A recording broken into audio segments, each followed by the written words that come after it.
Well, good afternoon. Good afternoon and welcome to another webinar Wednesday, number 267, actually hosted by the CSU Bakersfield Small Business Development Center. So good afternoon, I'm Kelly Bearden.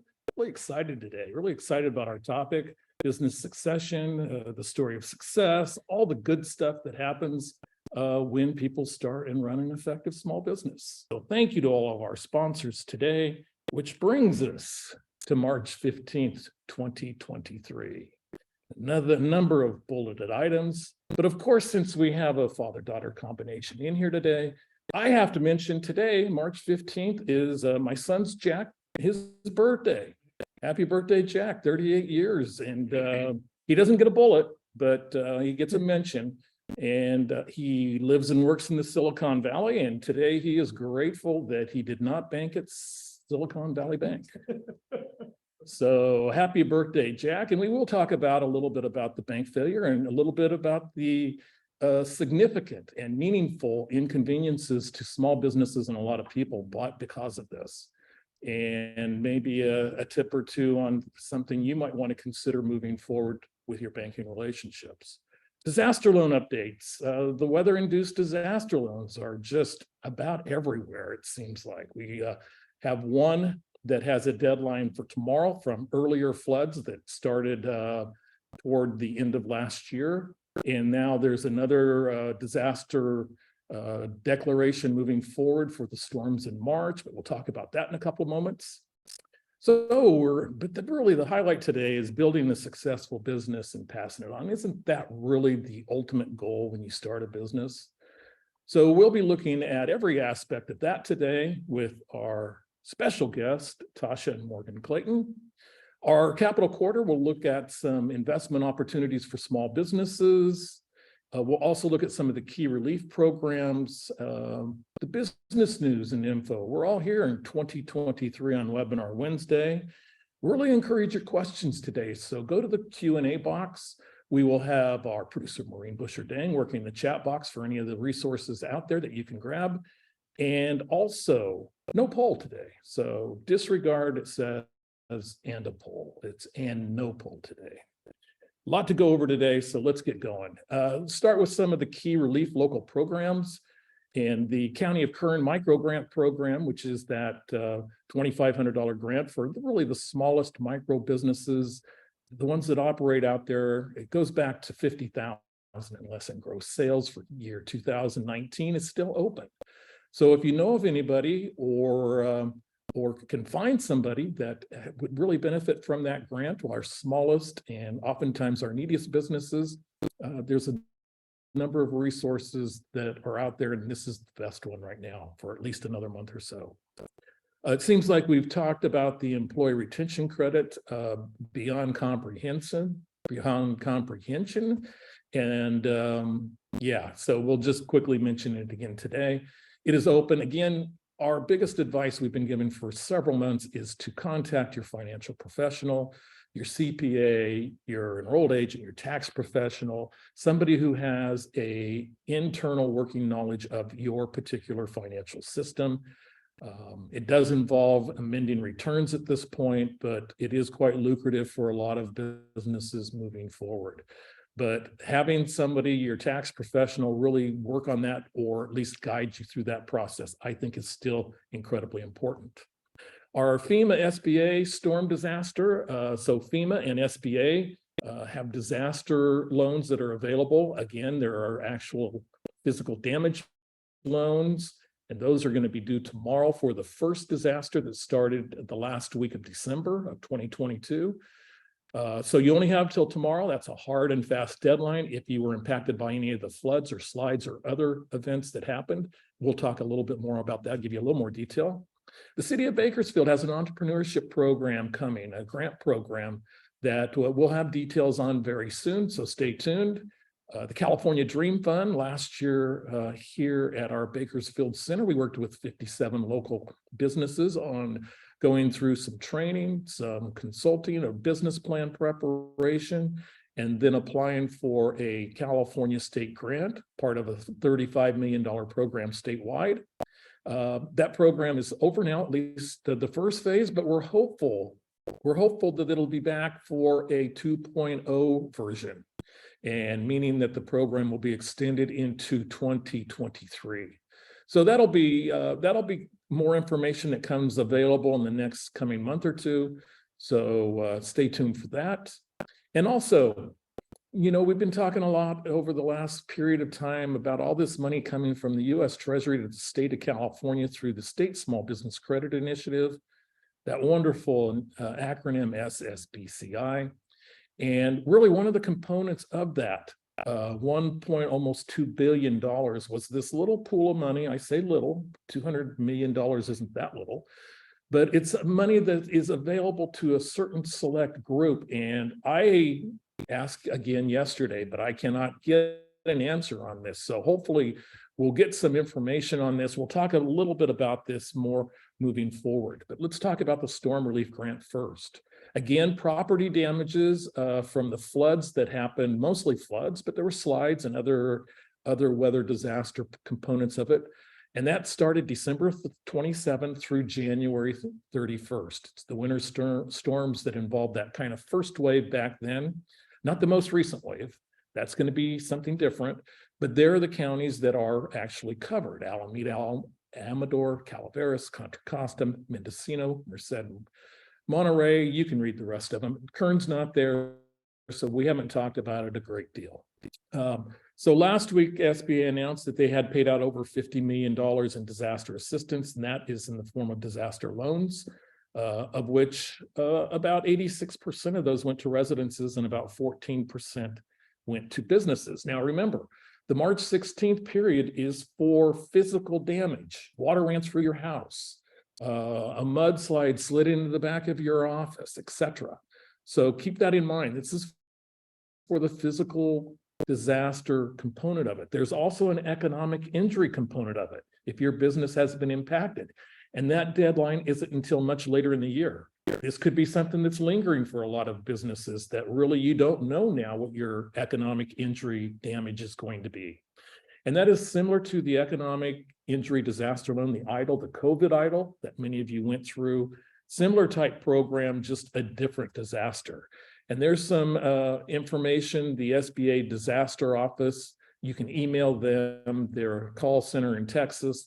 And then also, if you want more information on what FEMA provides, there is more information on FEMA. And really, there are two types of disasters that when they happen, I'll discuss that process in just a moment. So the most recent weather effects, the governor had a proclamation I saw yesterday that included 38 counties here in California, 38 of the 58. You know, one of the things that the officials from SBA, from our Office of the Small Business Advocate, they really kind of mentioned that what you need to do, because these damages are kind of ongoing as they go. You know, it could be a lot of different effects that are actually happening, but you need to contact your county emergency services department and make a note or make a claim through them. Because the process of this, if it's going to be an SBA disaster or a FEMA disaster, is the magnitude of that disaster. So to fully understand the magnitude, if you're in a rural community, if you're in, say, let's say Mono County, and we know the snow's been building up, and you might not even know right now the magnitude of your loss. It could be buried by so much snow. But it is important, if you do have a loss or even if some type of economic injury, is to, and I don't really know the process on a county by county basis, but they said you really need to file a claim or mention it to the emergency services of the county of which you reside or your business is in. So that's really key, because the state needs to get the information, and then what they do is they provide it to the federal government, who determines the magnitude. Generally, those disasters that include FEMA offer more relief for businesses and residents that have been damaged by the weather, flood, slides, snow, etc. So again, I understand a lot of the issues with our Eastern Sierra friends is that you can't see the damage right now. But if you do know that you have damage, it is best to file a claim. I haven't been to my vacation shack up near Yosemite, 3,100 feet in the Western Sierras. I haven't been up there in the last couple months, which is unusual for me. And I'm sure I have damage. I know I have damage. My front deck, if it survived 4.5 feet of snow, I built it. It was not built for that. So should I file a claim with EOS? I should, yes. But I should first be able to witness that and know that that's happening. And also we have more of this weather continuing. So first of all, be safe and then try to see what's coming down the road, because there will be more disaster programs for the March floods, landslides, snow, etc. Okay, so we talked a little bit about on the intro the Kern County Micro Grant Program. Again, it's for $2,500 for these businesses, our smallest businesses. You can call our office here and we can get you more information on it. If you received the California Relief Grant through Lindustry, you filed on lindustry.com, do not apply, you are not eligible. Our capital quarter today, as I try to rush through things, our capital quarter, look, that's really rushing through it. I have nothing on that particular screen, but our SBDC, our friends over at Cal Poly, with their SBDC, have an event coming up called AngelCon. And AngelCon is a fantastic event that they host annually, which really gives businesses the opportunity to pitch. It's a pitch event to where they can win an investment in their company. So I believe, the term sheet is all negotiated ahead of time, but the 6 finalists actually get to pitch before the investors that get into this Angel Conference, of which that's the acronym, Angel Conference, AngelCon. And really, there are kind of the application requirements. You need to be based in Central California, affiliated with Cal Poly or an SBDC program. You really need to have scalability and high growth potential, because that's what the investors are looking for. But again, this closes on Friday, midnight, March 17th, your application. So if you feel that you have an idea that is moving toward actually something that could become a bigger deal, that's the program for you. I mentioned a little bit about this mysterious $200 million that I am really wanting to find out more about. And it's $200 million of venture capital through the IBank through Sacramento. And it's for underrepresented venture capital managers. I believe existing programs that serve underserved entrepreneurs and business owners. And the geographic areas are those that are socially, economically disadvantaged or have limited access to venture capital. And I think that it describes the entire San Joaquin Valley, in my opinion, and also brings into the considerations of climate equity and climate justice into that. So I will keep digging. I will get you an answer soon, I hope. But this is something that was in that legislation that we've talked about and the other loan programs that we have a tendency to discuss. So our economic corner today, we'll talk real briefly on the bank failure. We'll talk more about this next week. We have more time. And some of the economic fallout. Just be advised that some of the banks I have heard, some of the businesses had over $1 billion in Silicon Valley Bank. You have to know that your deposits are only insured up to $250,000. Now, it appears that the government is going to do a bailout of all those deposits. So in addition to my 2 guests today, myself and all of you, we will be paying for that. So not making an editorial comment here, just know that the economic fallout is big, but can you imagine the inconvenience of trying to pay your people if you have your payroll account in that bank? So not having all your eggs in one basket, I think, has really affected a lot of smaller businesses in the Silicon Valley.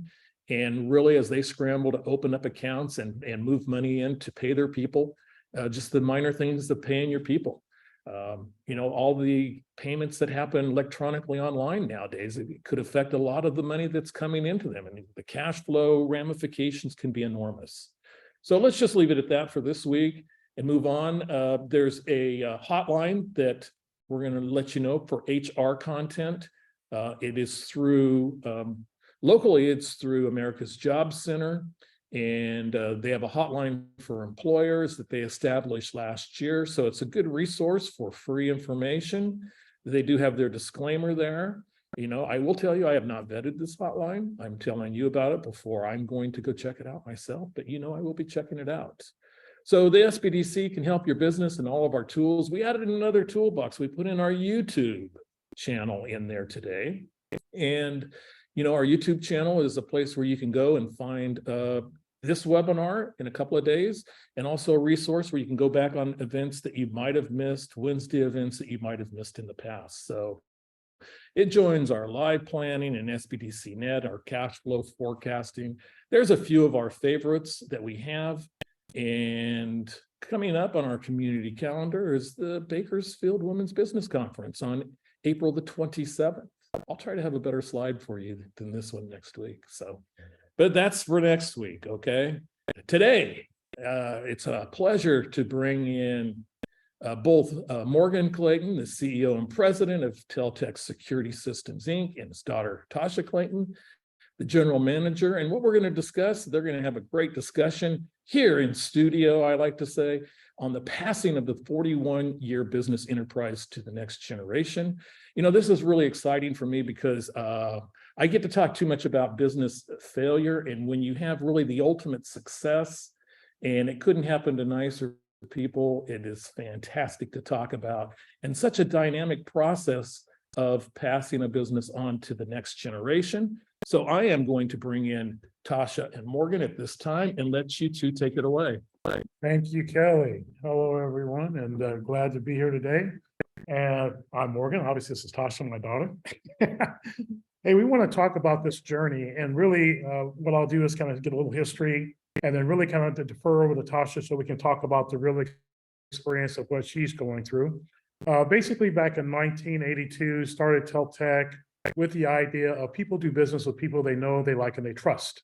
And what that really means is making sure you have everybody in the right seat doing the right things. And as Tel-Tec progressed on, we got up to our 30th year. And I started to really begin the question of, what do you do? Do you buy? Do you sell the company? What is the legacy? And so what I did was basically, as we started to move through the process, I went and tried to find the right person to get the right talent, to get the right information. And I reached out to Jim Bach, with Daniels, Phillips, Bach, my CPA, to say, hey, in order for me to properly determine which direction for Tel-Tec to take, basically, we support about probably 15,000 people and touch people on a day-to-day basis from many different industries and cities. And so what do we do? And part of that is you have your family, and your family obviously touches the business, but not in a deep way.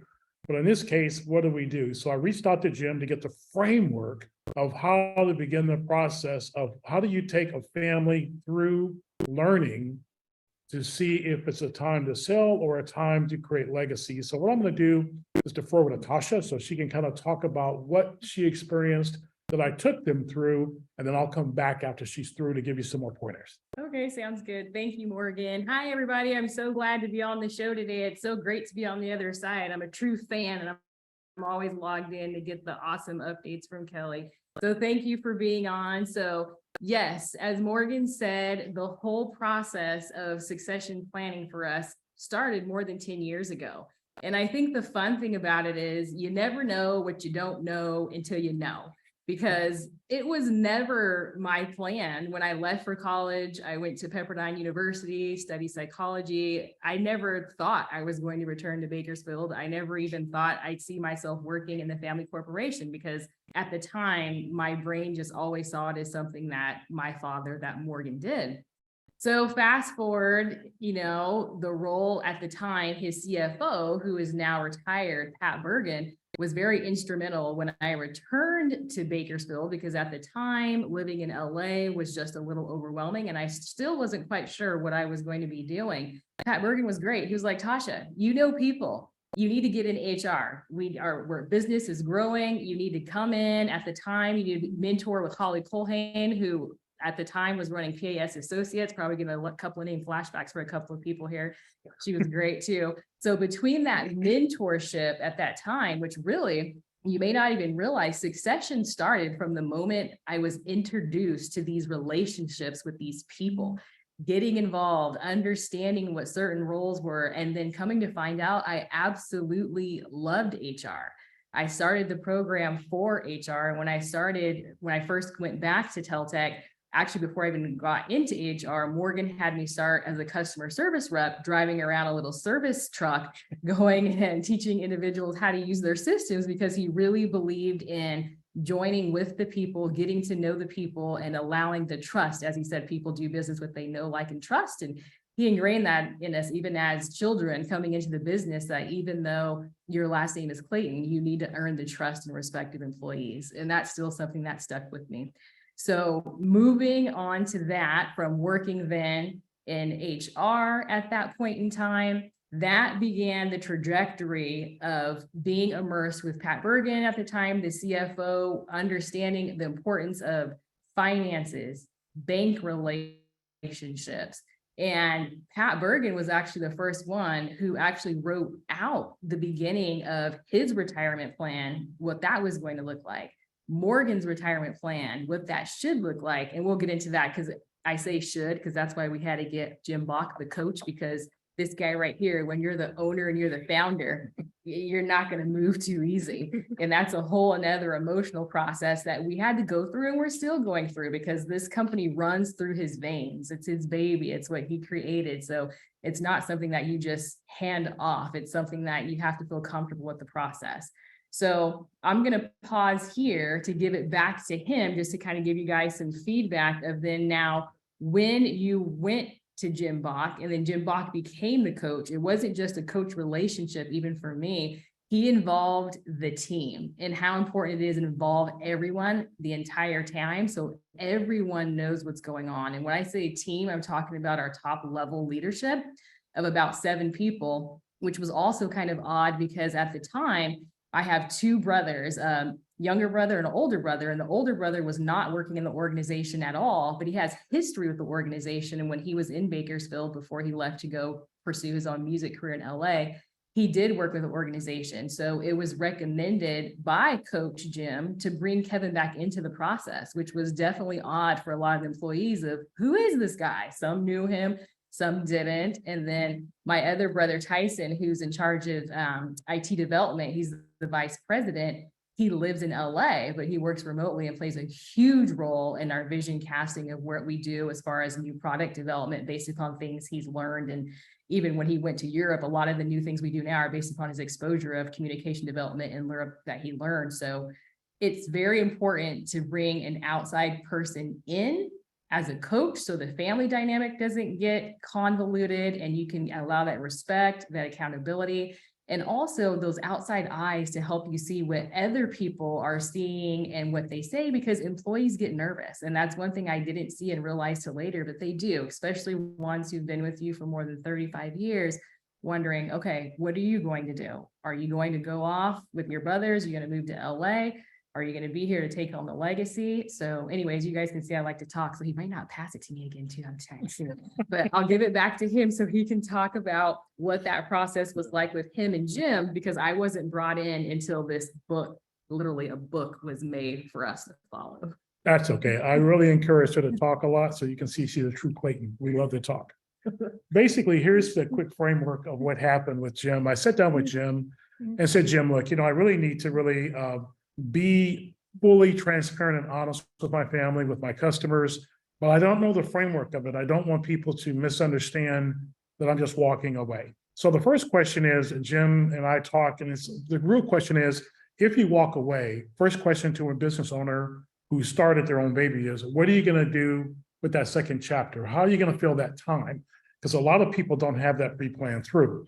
So I took a lot of time to reflect on it, pray on it, because we're a faith-based family. And I really started to bring my wife into the concept of saying, hey, if we are going to move forward, what is it we're going to do to have fun and to work together? What we ultimately came up with was we came back and said, in order for this to work, we have to bring the entire family together when Jim and I talked, and we have to share each other's vision. Meaning, do they believe as I believe? Do they see as I see? Are we on the same page? Tasha said earlier, I have one son that basically came into the organization, but he went on to do great things with his life. I have one who now does a lot of cloud-based programming. digitization down in LA. He works with the organization. He's great. And then Tasha, who really kind of is the glue and paper with me to keep the organization going. So what ultimately happened was this: we got the family together. And as most of you have families, you can understand that was not a kumbaya meeting. That was really a pull, touch, and pull, because Tasha is the middle child. And then there's a lot of questions between them and also the employees about how this whole process would take place. And as a result of it, what happened was we ultimately built a binder of steps that kept me out of it. I completely removed myself from the process. And so here's the point that's important.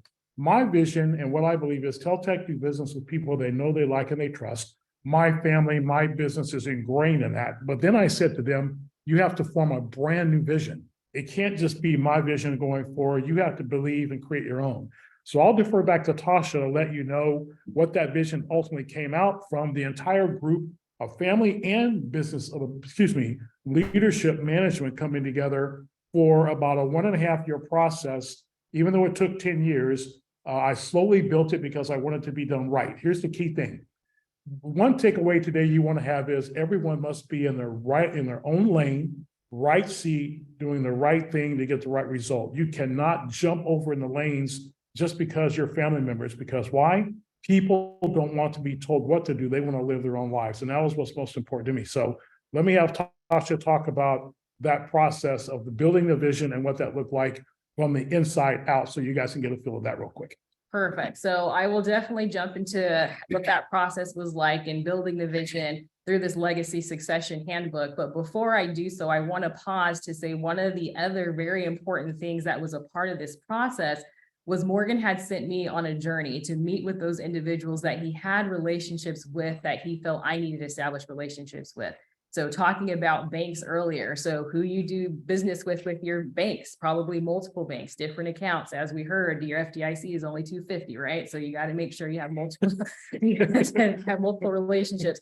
So meeting with those multiple people, understanding what that connectivity is and how it relates to the business, their strategy and everything. So meeting with the CPA, understanding financial strategy, understanding tax planning, getting with the brokers, knowing that just because someone has a cheaper insurance that comes out, that there's consequences. You just can't go with price. You need to understand the value of something. I learned that really quickly the first time. Oh, that one's better. It's what? No, messes up everything in process. So everything is a journey, and you learn those things. And then the attorney, right? The most important thing, the attorney. You always have to have the attorneys involved to make sure, because they know what you don't know. And when you're young and as you're going through your journey, everything's about learning. And as you're learning, you also have to make sure to protect the corporate veil. And that's huge. And that's my role now, because when you protect the corporate veil, you're protecting the employees, you're protecting the establishment. So those are the most important relationships that you start, and they're still ongoing, because you have to continue to have those in place. Now, to speed it forward to this book that was created that we're still flipping pages through. So to start off, one of the visions that we were given was, you guys have to create your own vision. As Morgan said, he was not a part of the meetings. And I was thrown off by this, because I thought the vision's in place. We provide people peace of mind. We provide quality product. We provide quality and service.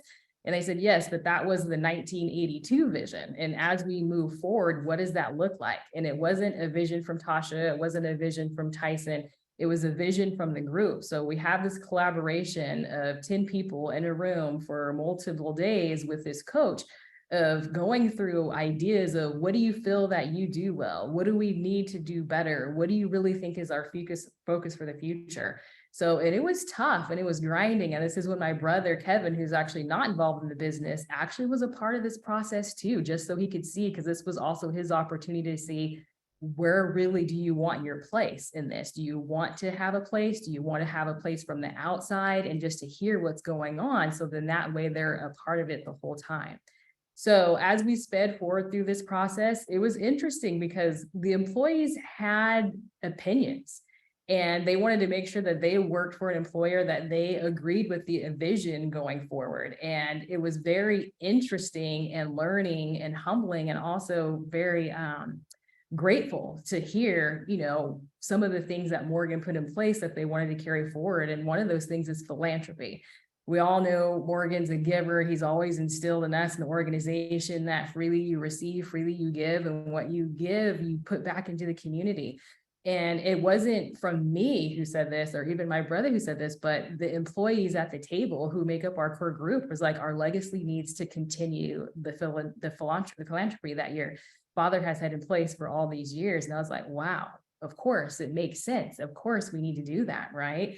And then for me, I'm like, security's been here, it'll always be here. And then you have my brother Tyson, as I said, who's the visionary. He's like, well, it's even going to go beyond security with a lot of the things that we're doing now. So fast forwarding it, all the compilation, throwing things on the board and going through the process of scrubbing, we came up with our vision. So our new vision going forward is a legacy beyond security. And what we love about that is it goes beyond security in the sense that we are committing to freely giving back to our community what we are freely gifted with, and that we understand that as things are constantly evolving with artificial intelligence, digitization, the opportunity for communication, that even though our focus is currently taking care of our current customers, as we will always take care of our customers, and always investing back in security, and also being open to the new ideas and opportunities that are coming our way through the future. And that's Tyson, my brother, that's his brainchild of him. His brain thinks that's why he's the vision person. He's totally different from me, but he has a vision of what that means. And he's already working around the clock with different people around the world for whatever those different integral pieces are. So, yeah, so I'll give it back to Morgan on that piece, but yes, that was a very long process, but the beautiful part is everyone had buy-in. So then when it comes to rollout too, it's not one of those things of, it's just something that someone created. It's something that everyone feels a part of, actually, because they were the ones to develop it with the owners. Correct. And so what Tasha meant was Jim and I put together a playbook. And to simplify the playbook, it really means that everybody has a voice, everybody is important, and everybody deserves to be respected. And so what we had to do is build a framework. So when we had these conversations at the table where you have family members and then you have employees, where in our mind, it's really about all collaboration, no one being more important, and that basically everyone has a voice at the table.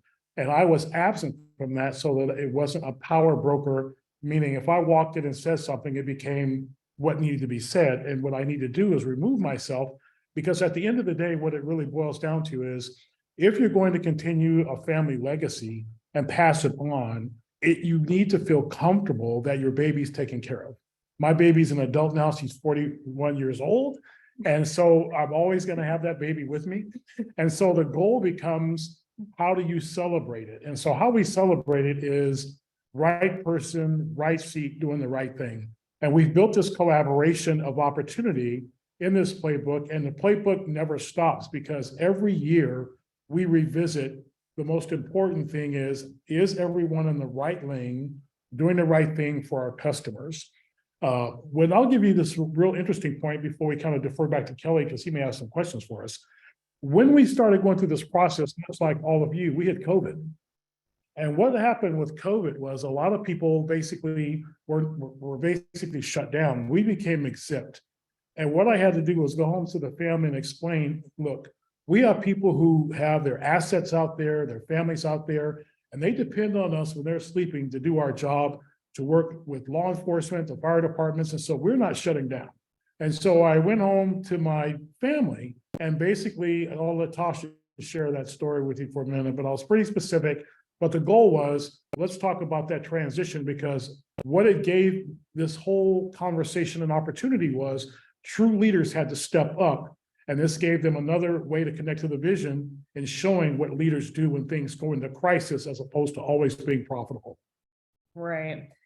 So definitely I'll chime on that see if Kelly has any questions, and we can also talk about too, I think it's important of why we didn't sell, because that's a lot of the questions that come up to you, is like, why did Tel-Tec choose not to sell? But before we get there, so what he's talking about is really, it was just the foundation of the leadership group. It was, our greatest joy is how the employees all came together, and they work together. We have a core group of leaders that are just phenomenal, and they were there to do what they needed to do in order to take the, make sure the customers were taken care of. Now, even though we have that core, I'm not going to create this beautiful image that we didn't have issues, because we did.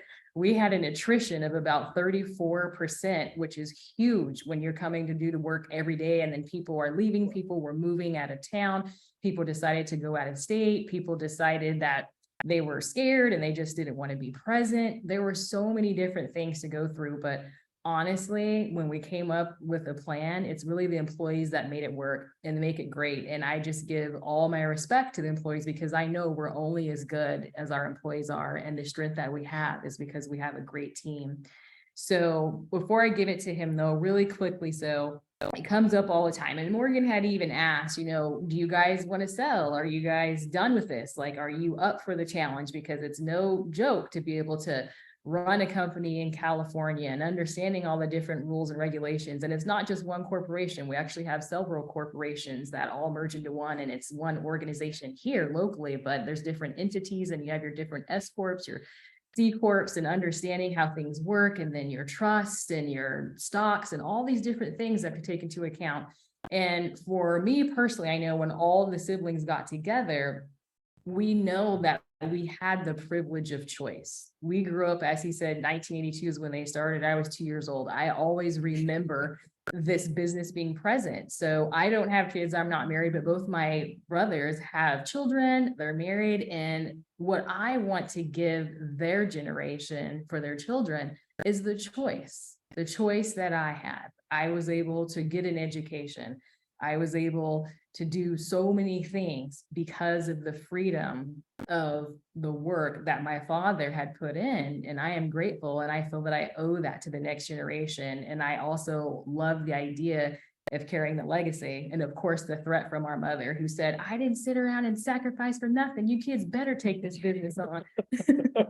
So, but anyhow, but I'll pause for a second, because I know we've been talking. I don't know, Kelly, if there's any specific questions or anything that you have right now.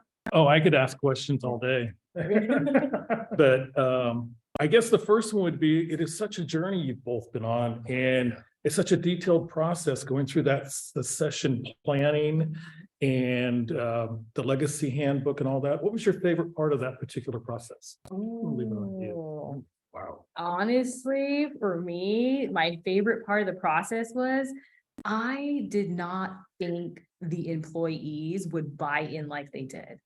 You're used to coming to work, doing their thing, to get your paycheck, you go, but to see the passion, meaning you could sit in a room and someone could say something and you could just go along with it, but they didn't. There was full on, I won't say arguments, but passionate remarks about things and debates and just the involvement. So it really made me feel humbled to realize, like, wow, these people are not just here for work. Like, they care about this legacy as much as I do. And that was an eye-opening for me that I didn't see, because that was a new relationship build that I was able to have with them that actually makes you stronger in this process, which I think was the goal of Morgan, because Morgan always had his right-hand person who was the CFO, Pat Bearden, who is now retired. And he's always told me that I'm going to need my right-hand person in my team. And I think that was his goal in doing that, for me to build that relationship and have that team. Because sometimes I have the issue of running solo. I like to take off and just kind of do my thing based upon what I see needs to be done. But yeah, but good question, Kelly. But yeah, definitely, I would say the camaraderie with the group and seeing the buy-in that they had was really special. But you? Well, I think for me, it was the joy of recognizing, because I've talked to a lot of business people and their outcome is not as good as my outcome. Having the joy of having the three of my siblings get together, and certainly there were cat fights and there were pitching and pulling and tearing. And finally, ultimately, after taking them through the process, the playbook and all of the education that I had them all go through, Tasha came up and basically stepped up and said she wanted to be the new president, and I'll move to chairman of the board. And that was my true joy, was to see the process works. And I think that the goal was open communication, full transparency, and allowing people to have their own voice and vision it was overwhelmingly joyful for me. And it proved out to be its truth. It worked. So along that same lines, but let's go the opposite direction. Oh. I know you were afraid of that. I know. They weren't giving these questions in advance, by the way. No softballs today. Yeah. So, and this could be either the process itself or just the succession legacy handbook and the details that you went through in the handbook.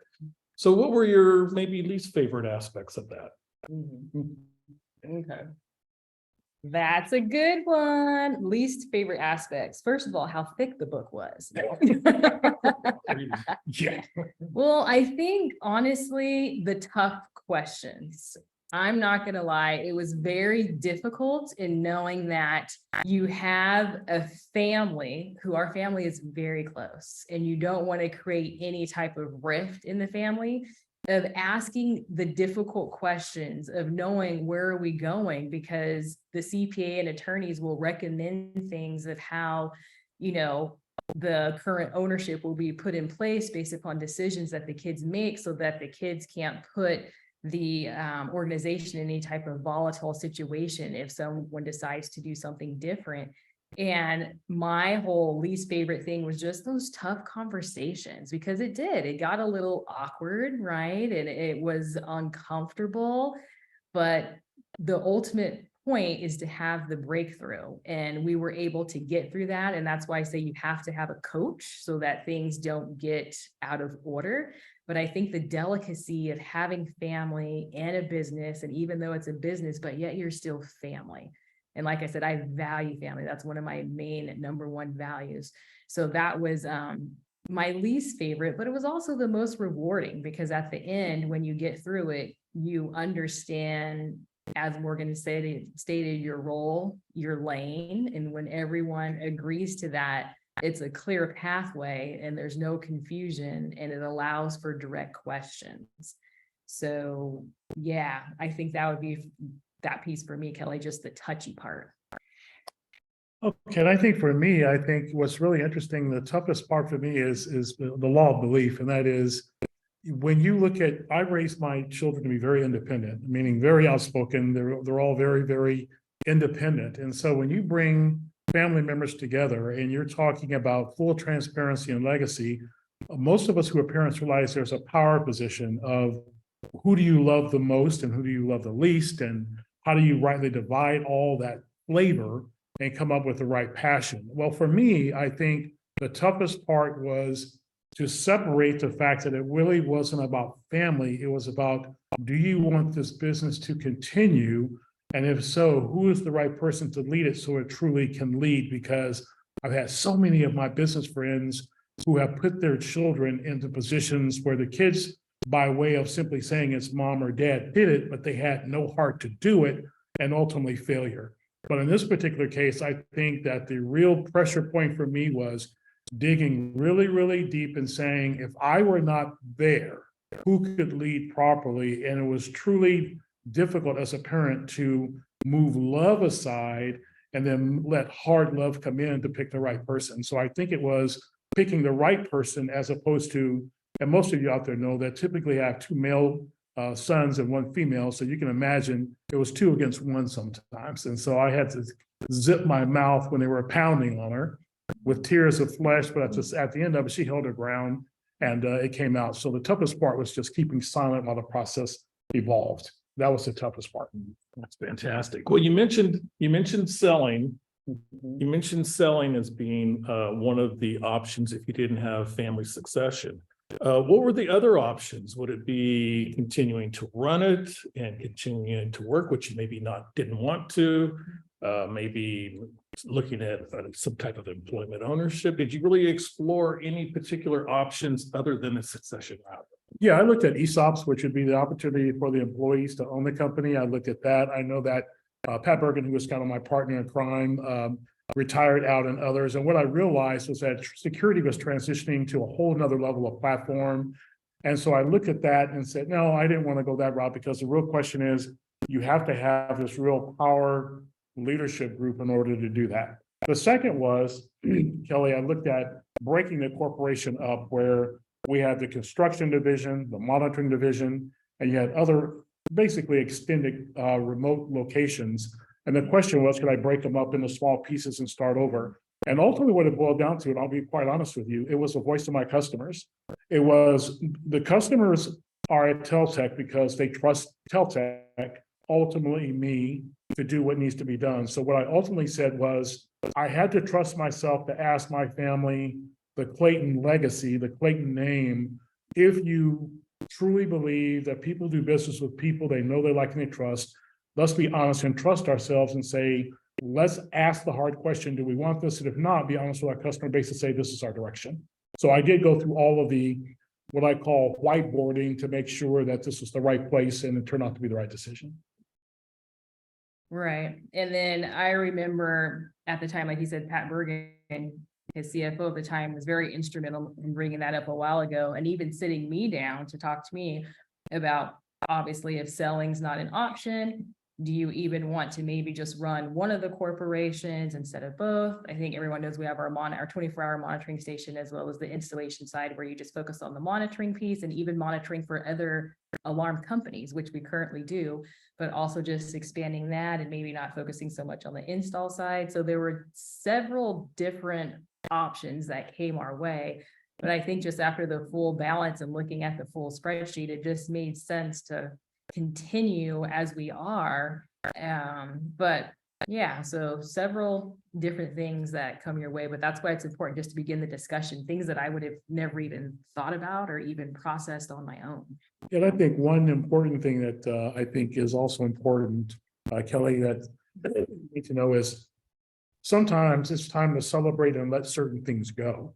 And I think that was difficult. And what I realized was, if you are truly, truly looking at transitioning, letting go is difficult, especially when you give birth to something. So it's a slow process. It gets better, especially when you have right people, right seat, doing right thing. But that part is important. Sure. Yeah.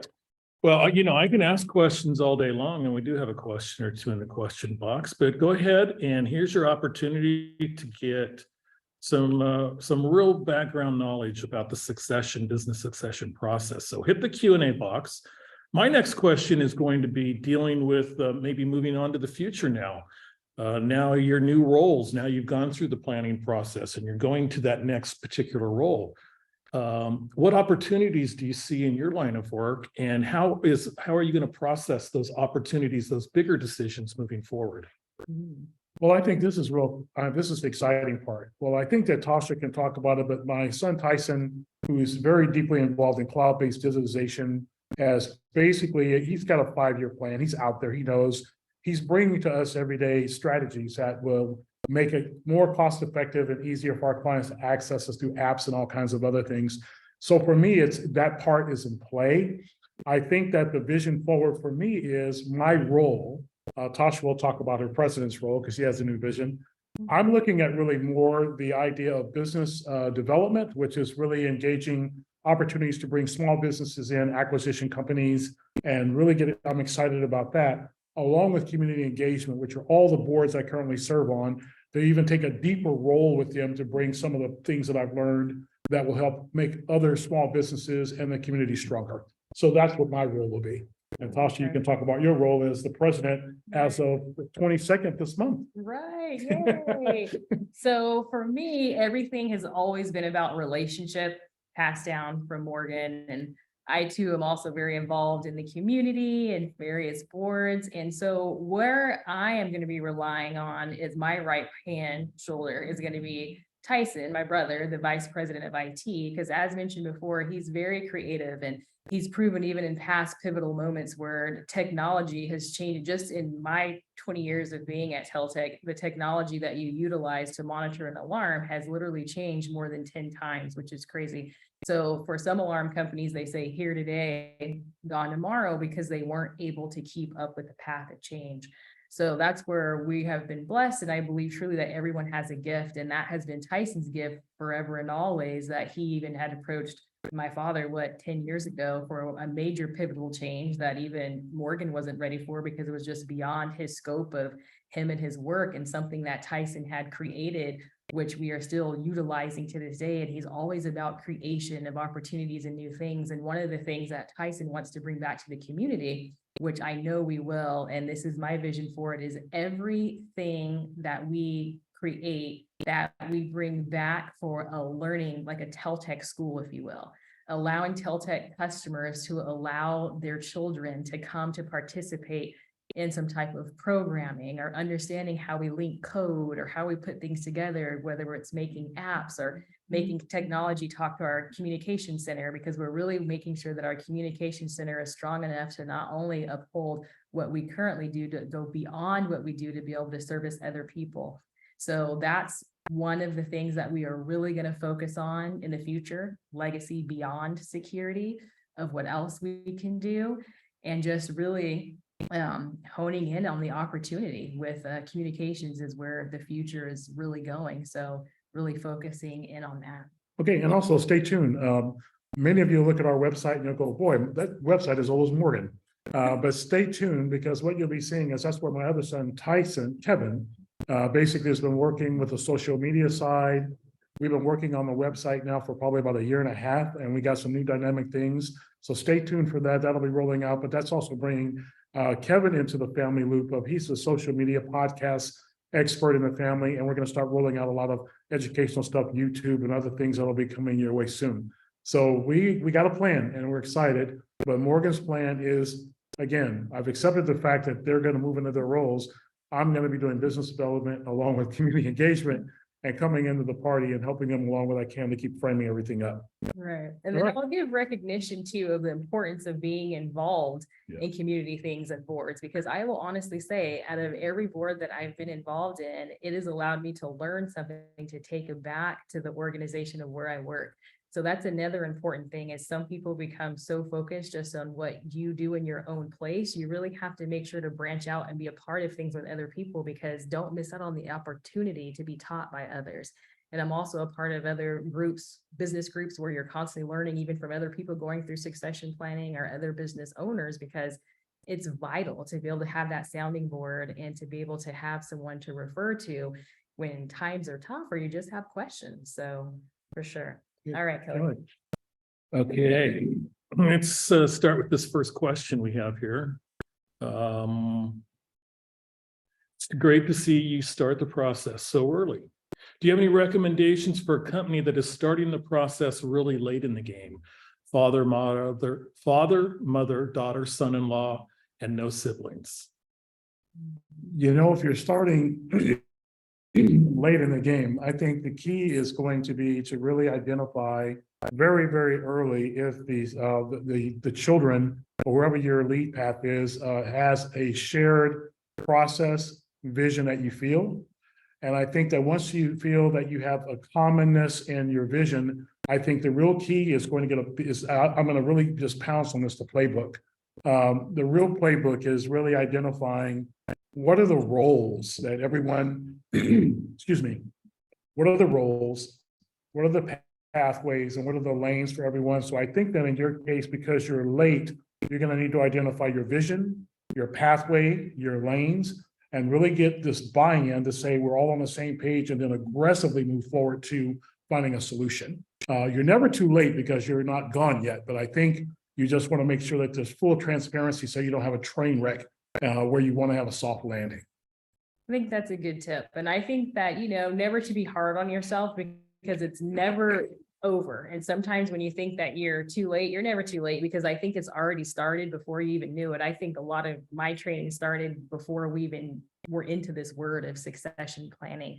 So I think the best tip would just be to immediately get those questions answered. And the biggest tip of all, I think most important, is get that coach, that outside mediator, and not allowing the family to resolve it within themselves, because you want to protect that family relationship. Okay. A couple more questions here. You're going to let me. Okay, well, just comments. So thank you. Okay, how about a couple softballs? You know, I threw some pretty nice high hard ones there for a little bit. Is it difficult calling your dad Morgan? You know what? It's not. I think because for so long ago, I understood coming into the office more than 20 years ago that I didn't want to call him dad in front of the employees because I wanted to automatically have that division of respect. And even from day one, people may not realize he was always on one side of the office. I was always on the other, and I reported to his CFO. So it was really like, as he said, running in our own lanes, same place, same time, but we really didn't cross paths too much. But yeah, I got really used to it in even meetings. Like I find it more weird to call him dad in front of other people than Morgan.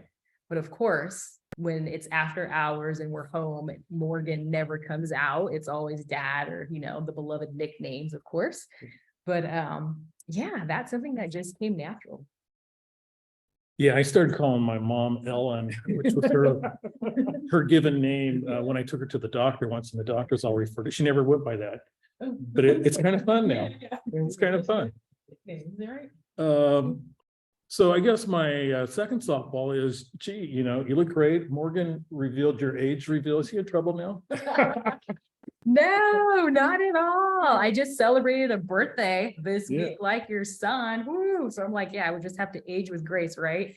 So yeah, no, he's not in trouble at all about the age thing. I like to think that I can still hang with the 20-year-olds, Sure. Yeah. Keep it young. But yeah, no, we're having fun. That's what it's about. It's just having fun and just doing the best that you can and what we're called to do. So yeah, no, I think it was really important for me, especially when you start to age with grace, you start realizing that your body and your mind don't always collaborate. And so there comes a point where you have to say, and I'll say this, going back to the people asked a question earlier, for me, it was a final question. I had to say, it's time. It's time to transition. And a lot of people can't do that. And when I 10 years ago said it's time, I then bought into staying on track with it's time to transition. And then the accountability part is you have to have an accountability partner. In my case, it was Jim Bach, who basically said, okay, are you on track? Are you on track? Are we hitting these targets? Because what will happen is you'll lie to yourself and you'll play the routine out. And ultimately what happens is it doesn't work. So an accountability partner and then truly saying it's time. Final remarks, Tasha? Final remarks are just thank you for having us. Like I said, I truly enjoy the show, and I would encourage any family business, if you have questions, feel free to reach out. We're open to our policy here, and don't be hard on yourself, because even though we're talking like we all have it together now, please, the minute we leave here, it's not like it sounds. And even I love how Morgan is so at ease now about his new role, but trust. It wasn't That easy. took some time. You bet. For me, for your listeners, I'm putting together a playbook, and I'll pass this on to Kelly at some point. But basically, what it is, it's about a 1-inch book of all. Basically, I've tracked the entire process because I love working with small business and working with business people. A lot of people need a playbook, and I'm working on that. So there'll be an executive piece of that. So you may request it from Kelly, but what it really is what do the steps look like? What should they be? And I don't mind sharing that because I think if we share, the Kern County becomes stronger and better, and the community becomes better across the board. So that's just food for thought for those of you who may be interested. Not a cost thing, but it's just something to give to the community. Well, that's fantastic. And that'll be a great resource moving forward. Thank you for that. I really appreciate it. Yeah. Just real quick, we'll hit the chat and then roll out. There's some stuff on disaster. The Kern micro grant, feel free to grab that information. It's all in there. Next week, we will be back. Honestly, we'll be back next week. Well, we're going to be back with webinar number 268, and our special guest will be Justin Powers, who owns the Kernville co-work space. And we're going to be talking about something really I've never talked about before on one of these webinars, and that is artificial intelligence, specifically ChatGPT for small business. So should be different, should be exciting. So big thanks to Morgan and Tasha Clayton for sharing their journey with us. It's fantastic. Congratulations both. It's great to hear great news and great success stories. And thank you so much for sharing that with us. So we'll be back next week. So long, everybody. Goodbye.